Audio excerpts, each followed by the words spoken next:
This is a Hurricane HQ alert. The Atlantic is powering up. We now have Tropical Storm Barry in the Bay of Campeche. We also have tropical storm warnings that are in effect for parts of Mexico's east coast. We'll break down the factors at play and any impacts to the continental United States. Plus, tropical trouble also brewing in the Gulf off the Atlantic coast as well and toward the Carolinas. We'll break that down. And of course, the 4th of July travel rush is on the way with more than 72 million Americans traveling this holiday week. Fox Weather's Robert Ray is one of them. He's trekking across I-85 from Atlanta to the Big Easy, giving you the conditions on the roads from the Fox Weather Beast. All that and so much more coming up right now on Weather Command Weekend.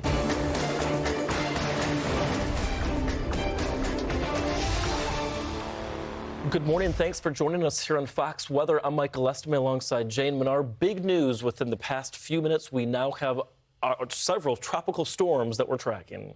Barry. I'll be honest, Michael. I know. I wasn't expecting this. Yeah. I was not. And here we are.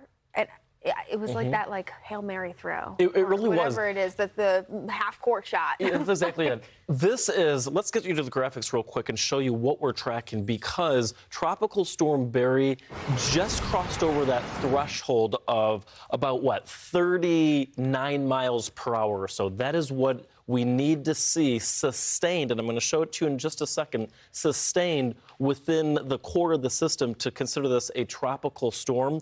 And we have that. So Tropical Storm Barry right now winds at 40 miles per hour. Its movement toward the northwest at about 6. Barometric pressure has fallen, aka meaning that it has strengthened. I believe it was at 110 inches of mercury in our last update, or millibars rather. It's now at 1,006. Here's what we were looking at, and this is the reason why it's now been upgraded from a tropical depression 2 to now Tropical Storm Barry. You'll notice that as the hurricane hunters were flying through the center of what they consider the center of circulation, there was clearly an area, and let me highlight this and really emphasize, there was a duration of time where they saw and they measured tropical storm force winds. And for that reason, that's the reason why we have the indication now of Tropical Storm Barry. Want to bring in Jane Menard into the conversation. Jane, as you said, somewhat unexpected to see this. This is kind of surprising to me because the overall satellite presentation is really messy. And I mean, listen, it is so imperative that we have the hurricane hunters out there right now. They are flying. It is the real deal, right? They are in this storm. So, you know, it's hard to kind of question that. But it is still something, you know, we check off another name and the impacts, they don't change. It's the same thing. Right. You know, to the coast of Mexico, we have the expectation that rain is going to continue to pour down. We'll see that ring out in the mountainous terrain as well in the next 24, 48 hours. Water temperatures are there. And, you know, the only thing I can think is that's happened here is that the coast, being so close to the coast, has aided in a little bit of that added spin. Sometimes if you can have that influence, it can be just enough. Because listen, the time was running out. By the end of the day today, Barry is going to be on shore. We only might have a tropical storm.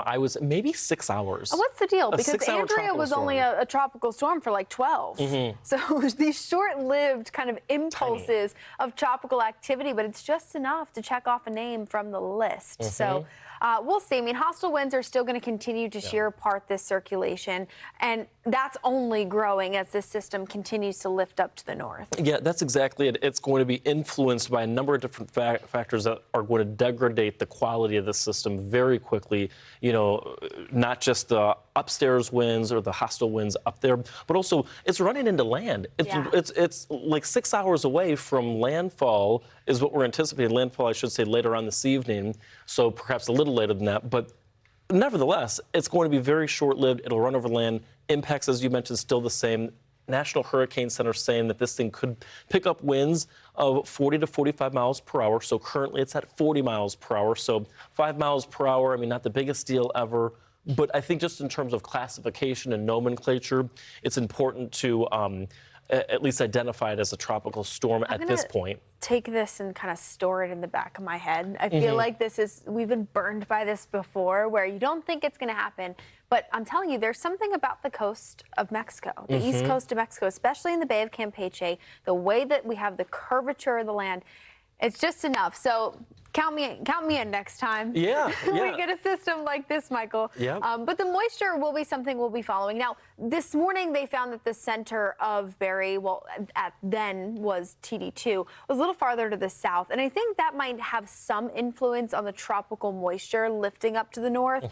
Because if you notice, those deeper blues, they really are shunted more so into Mexico as opposed to lifting up into South Texas. So maybe a slightly improved forecast for spots like Brownsville, Corpus Christi. Obviously, the heaviest of the rain is going to be in Mexico, where we could see with the mountainous terrain. That's the influence of the actual mountain themselves, with upwards of maybe 5 to 8+ inches of rain.